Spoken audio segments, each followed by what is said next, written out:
क्या बीजेपी भारत देश में निष्पक्ष चुनाव खत्म करना चाहती है? क्या भाजपा की सरकार लोकतंत्र की कोई अहमियत नहीं समझती? क्या भाजपा की सरकार के लिए संवैधानिक संस्थाओं की कोई अहमियत नहीं है? क्या भाजपा सरकार हर संवैधानिक संस्था को अपनी कठपुतली बनाना चाहती है? क्या भाजपा सरकार सुप्रीम कोर्ट के फैसले की कोई सम्मान नहीं करती, उसकी कोई अहमियत नहीं समझती? ये कुछ सवाल हैं जो बिल पढ़ने के बाद मेरे जहन में आए, और वो इसलिए आए क्योंकि इस बिल के माध्यम से ये सरकार चुनाव आयोग को पूरी तरीके से अपने नियंत्रण में लेना चाहती है, यानी कि चुनाव आयोग पे पूर्ण कब्जा चाहती है। मैम, चुनाव आयोग के 3 सदस्य होते हैं, एक मुख्य चुनाव आयुक्त यानी कि चीफ इलेक्शन कमिश्नर और 2 अतिरिक्त इलेक्शन कमिश्नर्स। इनकी चयन और नियुक्ति इस बिल के माध्यम से पूरी तरीके से सरकार के हाथों में आ जाएगी, और वे जिसको चाहें, चाहे वो पार्टी का शख्स हो, यस मैन हो, पार्टी मैन हो, जिस मर्जी को चाहें वे चुनाव आयुक्त बना सकते हैं। चुनाव आयोग की हमारे देश के चुनावों में बड़ी महत्वपूर्ण भूमिका है। किसका वोट बनेगा, किसका वोट कटेगा, ये चुनाव आयोग तय करता है। किस तारीख पर चुनाव होगा, कितने चरण में चुनाव होगा, ये चुनाव आयोग तय करता है। ईवीएम मशीन कहां कहां भेजी जाएंगी, उसका नियंत्रण, उसका मैनेजमेंट, उसका योग, उसका प्रयोग, सारी चीजें चुनाव आयोग तय करता है। तो इसीलिए चुनाव आयोग एक बड़ी महत्वपूर्ण संस्था है इस देश के फ्री एंड फेयर इलेक्शंस के लिए। Ma'am, I will mince no words. This bill is going to destroy one of the few remaining independent institutions in India, that is the Election Commission, and thereby dislodge free and fair elections from India. ये bill 3 व्यक्ति या संस्था का अपमान है। पहला अपमान है सुप्रीम कोर्ट का। क्यों? क्योंकि सुप्रीम कोर्ट ने इसी साल मार्च 2 को 2 मार्च 2023 को 5 जजों की संवैधानिक पीठ ने सर्वसम्मति से एक फैसला दिया, और वो फैसला ये था कि सरकारी हस्तक्षेप, सरकार का कोई भी दखल चुनाव आयोग की नियुक्ति में नहीं होना चाहिए। ये खत्म करने के लिए हम एक समिति का गठन करते हैं। उस समिति के गठन से मुख्य न्यायाधीश को हटाकर एक कैबिनेट मंत्री को डालकर उसका संतुलन बिगाड़ने का काम और सुप्रीम कोर्ट के फैसले को पलटने का काम इस सरकार ने किया, ताकि एक ऐसी व्यवस्था बन जाए जिसमें जो शख्स ये चाहे वही चीफ इलेक्शन कमिश्नर बनेगा। ये इंसल्ट सुप्रीम कोर्ट की इसलिए है क्योंकि इसी साल के दिए गए संवैधानिक पीठ के सर्वसम्मति के 2 फैसलों को इस सरकार ने सदन के भीतर बिल लाकर बदल दिया। पहला था दिल्ली सेवा बिल, जो 8 दिन के भीतर ऑर्डिनेंस लाकर और फिर सदन के भीतर बिल लाकर बदला गया, और एक ये बिल जो 2 मार्च 2023 के सुप्रीम कोर्ट के फैसले को पलटता है और उस फैसले को पूरी तरीके से रिवर्स करने का काम करता है। मैं आपको यह बताना चाहूंगा कि यह सरकार इस बिल के माध्यम से एक प्रकार से सुप्रीम कोर्ट को खुली चुनौती दे रही है कि आपको जो फैसला देना है दीजिए, अगर हमें पसंद नहीं आएगा हम बिल लाकर उस फैसले को पलट देंगे। दूसरा इंसल्ट या अपमान इस बिल के माध्यम से चीफ जस्टिस ऑफ इंडिया का है। सुप्रीम कोर्ट का फैसला कहता है कि चयन समिति के 3 सदस्य होंगे, माननीय प्रधानमंत्री जी, माननीय नेता प्रतिपक्ष यानी कि लीडर ऑफ ऑपोजिशन, और 3rd chief justice of India. इन 3 मेंबरी समिति में से इस बिल के माध्यम से सरकार ने चीफ जस्टिस ऑफ इंडिया को हटा दिया और एक कैबिनेट मंत्री को उनकी जगह बिठा दिया। चीफ जस्टिस ऑफ इंडिया से इतना परहेज कि साफ तौर पे उन्हें इस समिति से हटाने के लिए इस बिल को लाया गया। मैं सरकार को याद कराना चाहूंगा कि समय समय पर इलेक्टोरल रिफॉर्म्स के लिए इस देश में कमेटियां बनी, और अधिकांश कमेटियों ने यह फैसला दिया, ये रिपोर्ट दी, ये सजेशन दिया कि समिति के भीतर चीफ जस्टिस ऑफ इंडिया यानी कि इस देश की न्यायमूर्ति को जरूर होना चाहिए, चाहे वो तारकुंडे कमेटी हो, दिनेश गोस्वामी कमेटी हो, वोरा कमेटी हो, इंद्रजीत गुप्ता कमेटी हो, जीवन रेड्डी कमेटी हो, या फिर इसी सरकार की लॉ कमीशन की रिपोर्ट हो। तीसरी इंसल्ट इस बिल के माध्यम से भाजपा सरकार एक ऐसे शख्स की कर रही है जो व्यक्ति भाजपा का संस्थापक थे, जो व्यक्ति आज भी भाजपा के मार्गदर्शक हैं, जो व्यक्ति भाजपा के भीष्म पितामह के नाम से जाने जाते हैं, वो व्यक्ति जो भारत देश के पूर्व प्रधानमंत्री रहे यानी कि लाल कृष्ण आडवाणी जी, पूर्व उप प्रधानमंत्री रहे। मैम, 2 जून 2012 को, और मैं राज्यसभा के पटल पे इस लेटर को रखूंगा, 2 जून 2012 को माननीय लाल कृष्ण आडवाणी जी ने उस समय के प्रधानमंत्री डॉक्टर मनमोहन सिंह को पत्र लिखकर कहा कि चुनाव आयोग की जो भूमिका है चुनावों में बड़ी महत्वपूर्ण है, उसकी नियुक्ति पर एक बहुत बड़ा संदेह, प्रश्न चिन्ह लगा हुआ है, और उसकी नियुक्ति सरकार के हाथ में नहीं होनी चाहिए। और वो लिखते हैं, the present system whereby members to the election commission are appointed solely on the advice of the prime minister does not evoke confidence in the people. keeping these important decisions as the exclusive preserve of the ruling party renders the entire selection process vulnerable and open to manipulation and partisanship. और वो कहते हैं कि समिति 5 सदस्यों की हो जो सीईसी की चयन करे, उनकी नियुक्ति करे, जिसमें प्रधानमंत्री हो, जिसमें लीडर ऑफ ऑपोजिशन लोकसभा हो, जिसमें लीडर ऑफ ऑपोजिशन राज्यसभा हो, जिसमें चीफ जस्टिस ऑफ इंडिया हो और कानून मंत्री हो। यानी कि 2 सदस्य सरकार के, 2 सदस्य ऑपोजिशन के और 1 न्यायपालिका के। ये समिति बड़ी अच्छी है। यानी कि अडवाणी जी भी चीफ इलेक्शन कमिश्नर की स्वतंत्रता के लिए, चुनाव आयोग की स्वतंत्रता के लिए लड़ते रहे, लेकिन इन लोगों ने अडवाणी जी को भी उनके हक की, उनके अधिकार की बात नहीं दी। आज मैं सदन में दूसरी बार लालकृष्ण अडवाणी जी के हक की, उनके अधिकार की बात मांगने के लिए खड़ा हुआ हूं। पहला, जब उन्होंने दिल्ली सेवा बिल पर कहा था दिल्ली को पूर्ण राज्य का दर्जा दिया जाए, और आज जब उन्होंने कहा कि चीफ इलेक्शन कमिश्नर की नियुक्ति स्वतंत्रता से हो, निष्पक्ष तरीके से हो। आगे मैं 3 महत्वपूर्ण कारण बताना चाहूंगा मैडम, जिसके चलते ये बिल को आज मैं और मुझे लगता है समस्त विपक्ष अपोज करता है। पहला, कि ये बिल पूरी तरीके से इलीगल है, गैर कानूनी है, और वो इसलिए है क्योंकि you can not reverse a supreme court judgment without changing the very basis of it. यानी कि अगर आपको सुप्रीम कोर्ट के फैसले को पलटना है तो सुप्रीम कोर्ट जिस फैसले को देते हुए जिस आधार को रेफर करता है, आपको उस आधार को बदलना पड़ेगा। आप सीधा फैसला नहीं पलट सकते। लेकिन इन लोगों ने सुप्रीम कोर्ट के फैसले की मूलभूत भावना को इस बिल के माध्यम से चोट पहुंचाने की कोशिश करी है और निष्पक्षता को चुनाव आयोग की भंग किया है। दूसरी कारण क्यों ये बिल गैर का, इसलिए क्योंकि ये बिल बेसिक स्ट्रक्चर ऑफ मेरा माइक चला गया, क्योंकि ये bill basic structure of the constitution के खिलाफ है। Basic structure of the constitution है free and fair elections, basic structure of the constitution है निष्पक्ष चुनाव और डेमोक्रेसी। अगर बायस्ड इलेक्शन कमीशन होगा तो चुनाव भी बायस्ड होगा। अगर गैर निष्पक्ष तरीके से चुनाव आयोग चुना जाएगा तो हिंदुस्तान में चुनाव भी गैर निष्पक्ष तरीके से होंगे। इसीलिए यह basic structure of the constitution को भी पूरी तरीके से वायलेट करता है।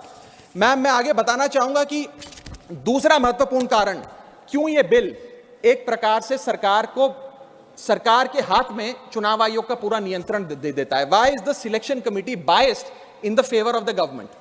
सुप्रीम कोर्ट ने कहा 3 मेंबरी समिति होगी जो तय करेगी कि चुनाव आयोग में कौन कौन बैठेगा। प्रधानमंत्री, लीडर ऑफ ऑपोजिशन और चीफ जस्टिस ऑफ इंडिया। इसमें से चीफ जस्टिस ऑफ इंडिया को निकाल बाहर कर एक कैबिनेट मिनिस्टर को इसमें डालकर पूरा नियंत्रण सिलेक्शन समिति का इन लोगों ने बिगाड़ दिया, जिसके चलते आज इस समिति में सरकार के पास 2 वोट हैं। 2:1 से सारे फैसले मेजॉरिटी से सरकार ले सकती है। इसमें सर्वसम्मति से फैसला नहीं लेना, यूनानिमिटी से फैसला नहीं लेना। सरकार चाहे तो 2:1 से कोई भी फैसला ले सकती है। यानी कि सारा नियंत्रण, कौन मुख्य चुनाव आयुक्त होंगे, कौन चुनाव आयुक्त होंगे, यह सरकार के हाथ में आ जाता है। और यह एक ऐसी व्यवस्था बनाता है कि एक पार्टी मैन, एक यस मैन चुनाव आयुक्त बन सकता है। वो दिन भी दूर नहीं कि चाहे भाजपा सिलेक्शन समिति का इन लोगों ने बिगाड़ दिया, जिसके चलते आज इस समिति में सरकार के पास 2 वोट हैं। 2:1 से सारे फैसले मेजॉरिटी से सरकार ले सकती है। इसमें सर्वसम्मति से फैसला नहीं लेना, यूनानिमिटी से फैसला नहीं लेना। सरकार चाहे तो 2:1 से कोई भी फैसला ले सकती है। यानी कि सारा नियंत्रण, कौन मुख्य चुनाव आयुक्त होंगे, कौन चुनाव आयुक्त होंगे, यह सरकार के हाथ में आ जाता है। और यह एक ऐसी व्यवस्था बनाता है कि एक पार्टी मैन, एक यस मैन चुनाव आयुक्त बन सकता है। वो दिन भी दूर नहीं कि चाहे भाजपा अगर कल तो संबित पात्रा को चीफ इलेक्शन कमिश्नर बना सकती है मैडम, और 2:1 के रेशियो से संबित पात्रा देश के चीफ इलेक्शन कमिश्नर बन सकते हैं। आप सोचिए कि ये कितना खतरनाक होगा अगर वो चीफ इलेक्शन कमिश्नर बन गए। मैं आगे चलता हूं। पैरा 9 इस सुप्रीम कोर्ट जजमेंट का कहता है, the executive alone being involved in the appointment ensures that the commission becomes and remains a partisan body and the branch of the executive. The independence of the commission is intimately interlinked with the process of appointment. यानी कि supreme court ये कहता है कि चयन का जो पूरा प्रोसेस है वो पूरी तरीके से इलेक्शंस कैसे होंगे, फ्री होंगे कि फेयर होंगे, वो तय करता है। मैं आगे चलता हूं। 14 मिनट है मैडम, अभी तो 6 मिनट बाकी हैं। सुप्रीम कोर्ट आगे अपने पैरा 186 में हाईलाइट करते हुए कहता है, a person who is weak kneed before the powers that be cannot be appointed as the election commissioner. A person who is in a state of obligation or feels indebted to the person who has appointed him fails the nation and can have no place in the conduct of elections, forming the very foundation of our democracy. An independent person cannot be biased, it is important that the appointment must be overshadowed even by a perception that a yes man will decide the fate of the democracy and all its promises. यानी कि केवल निष्पक्ष चयन ही होना जरूरी नहीं है, निष्पक्ष चयन जनता को नजर आना भी जरूरी है. It must not only be done, it must be seen to be done. ये सुप्रीम कोर्ट बात कहता है. मैं आगे चलता हूं.